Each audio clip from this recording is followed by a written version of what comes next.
লাউ গাছটা আমি যখন রোপণ করছি তখন সুন্দর একটা আশা নিয়ে এই গাছটা আমি রোপণ করছি।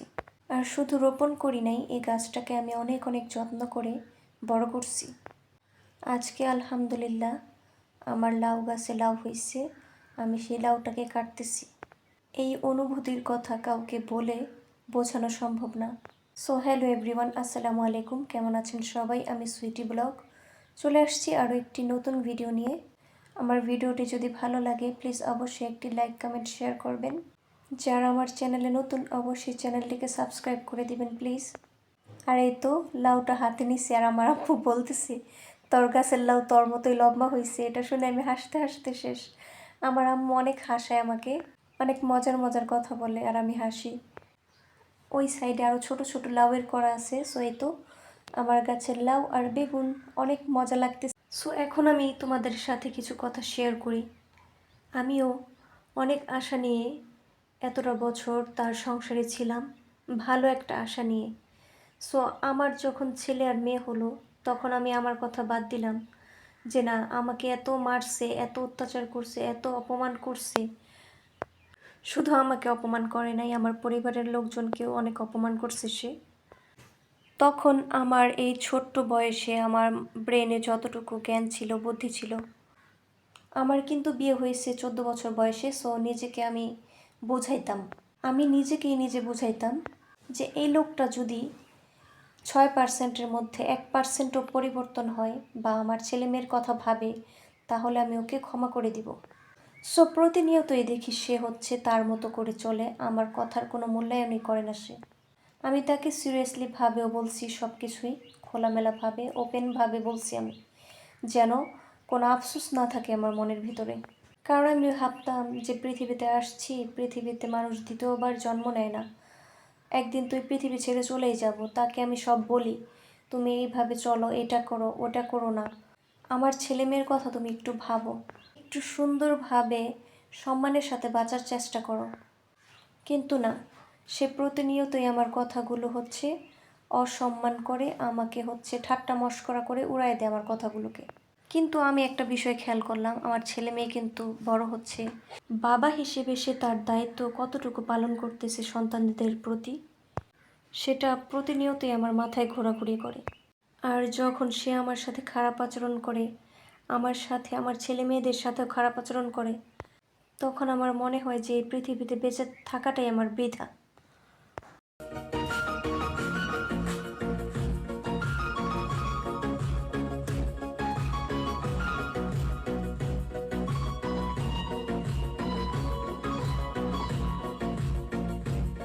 ও হচ্ছে আমার উপরে অনেক অনেক জুলুম করছে, অনেক অনেক জুলুম করছে। আমার এখনও মনে পড়ে সেগুলো। এখন অনেক আপুদের মনে প্রশ্ন আসতে পারে, শুধু কি খারাপই ছিল, ভালো কিছুই করে নাই আপু তোমার সাথে? ভালো আর খারাপের মধ্যে দুইটা পার্থক্য বোঝায়, এর মধ্যে ওর খারাপ দিকটাই ছিল বেশি। সো আমি মা হিসেবে আমি রান্না বান্না, সংসারের কাজকর্ম সব আলহামদুলিল্লাহ আমার দিক থেকে আমার মনে হয় আমি ঠিক ছিলাম। আমি তাকে জিজ্ঞেস করছি যে আমার কি কোনো ভুল হয় বা আমার দায়িত্ব পালনে কি আমি কোনো ঘাটতি রাখি, কোনো ত্রুটি রাখি? সে বলে না, যে না কোনো ত্রুটি রাখি না, আমি সব ঠিকঠাক মতোই করি আলহামদুলিল্লাহ। কিন্তু যখন ঝগড়া হয় তখন যা তা বলে, উল্টাপাল্টা কথা বলে, এক নিমেষেই সব শেষ করে দেয়। সো যাই হোক, ঝগড়া লাগলে উল্টাপাল্টা কথাই বলবে, এটাই স্বাভাবিক। আমি যদি কখনো তাকে একটা কথা বোঝানোর চেষ্টা করি, সে কখনোই মনোযোগ সহকারে আমার কথাগুলো শুনতো না। আবার বলতেছি আরেকটা কথা, আমি বলছি যে ও যে আমার উপরে এত নির্যাতন করছে, আমার মেয়েকে অনেক অনেক মারছে সে। সো এটা শাসন বলে না, শাসন একটু অন্য ধরনের, আর মারপিট ওইটাই হচ্ছে অন্য ধরনের উশৃঙ্খলতা। যদি সে ভালো হইতো বা আমার বাচ্চাদেরকে ভালো রাখার চেষ্টা করতো, আমি তাকে ক্ষমা করে দিতাম। কিন্তু না, যতই দিন যায় ততই সে হচ্ছে উল্টাপাল্টাভাবে চলে, আমার সাথে উল্টাপাল্টা কথা বলে। তো যাই হোক, এগুলো আর চোখের সামনে দেখতে পারতেছিলাম না, মানতে পারতেছিলাম না, তাই আমার যেটা করা উচিত ছিল সেটা আমি করে আসছি। এখন কে কী বলল সেটা আমার দেখার বিষয় না। সো এ নিয়ে আর কোনো কথা বলতে চাই না গাইস। এখন আমি কি রান্না করছি সেটা নিয়ে আমি কথা বলি। যদি ভুল ত্রুটি হয়ে থাকে আমার, তাহলে অবশ্যই কমেন্টের মাধ্যমে জানাবেন, আমি আমার ভুলটাকে শোধরানোর চেষ্টা করবো ইনশাল্লাহ। আর ভিডিওতে যদি অ্যাড আসে, অ্যাড স্কিপ করবেন না প্লিজ, আবারও বললাম। আর এই তো এখন আমি ফিশ ফ্রাই করব। সো এটাকে হচ্ছে হলুদ গুঁড়ো মরিচ গুঁড়ো দিয়ে আমি এখন ম্যারিনেট করব। দেখতেই পাচ্ছেন, এটাকে ধুয়ে আমি ভালো মতো ক্লিন করে নিয়ে আসছি।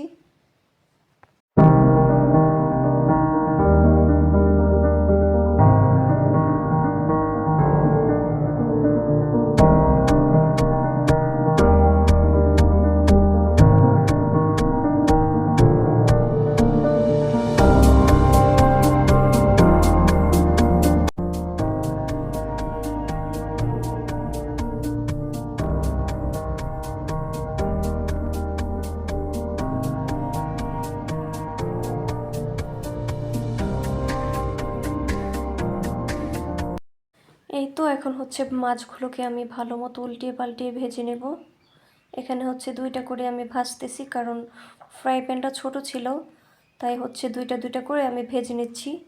আর এই তো আমি একটু দুষ্টুমি করতেছিলাম, এখানে দাঁড়ায় আছি, দাঁড়ায় দাঁড়ায় মাছ ভাজতেছি আর বোরিং ফিল করতেছি। সো এখন আমি একটু দুষ্টুমি করলাম, এখন হচ্ছে সরাই ফেলবো এই মাছগুলোকে। গাইস, দুঃখের কথা কি আর বলবো, আমরা বাঙালিরা এত ধান্দা করতে পারি। এখন একটা কথা, তোমাদের সবার কাছে আমার এই প্রশ্নটা, তোমরা অবশ্যই অ্যান্সার দিবে কমেন্টের মাধ্যমে। নিজের টাকায় নিজে জমি কিনি, নিজের টাকায় নিজে বাড়ি কিনি, এখানে সরকারকে কেন ট্যাক্স দিব বলো তো? সরকার উল্টো আমাদেরকে দিবে। উল্টা সরকারকে ট্যাক্স দিতে হয়। যদি একতলা বিল্ডিং হয় 500 টাকা, 2তলা বিল্ডিং হলে 1000 টাকা, এরকম ট্যাক্স নেয়। এই ধান্দা কবে শেষ হবে আমাদের দেশ থেকে বলো তো?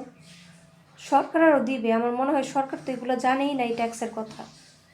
কোটি কোটি টাকা বছরে ট্যাক্স তোলে, কোটি কোটি টাকা, এই টাকাগুলো কোথায় যায়? এগুলো তো সাধারণ জনগণের টাকা। আর বাহিরের কান্ট্রিতে হচ্ছে বাচ্চা জন্ম নিলেই টাকা, বাচ্চা জন্ম দিলেই টাকা, মানে সুযোগ সুবিধার কোনো শেষ নাই। ওরা যে ইহুদি বিধর্মী, ওরা হচ্ছে ওদের দেশের জনগণের প্রতি অনেকটাই কেয়ারিং। আর আমাদের দেশে তো মানুষ একটা বিপদে পড়লো, মানুষ হচ্ছে সাহায্য করতে চায় না। সবাই এক না, যার এরকম তাদের কথাই বলতেছি। এখন কে ভালো কে খারাপ সেটা একমাত্র আল্লাহ তাআলাই ভালো জানে। সো যাই হোক, এখন হচ্ছে আমি আমার রান্না বান্নায় ফিরে আসি। সো এখানে হচ্ছে আমি করলা ভাজি করতেছি। আমার হচ্ছে করলা ভাজি অনেক অনেক পছন্দ। আলহামদুলিল্লাহ, মাশাল্লাহ, আমার হচ্ছে করলা ভাজি দিতে হয় না।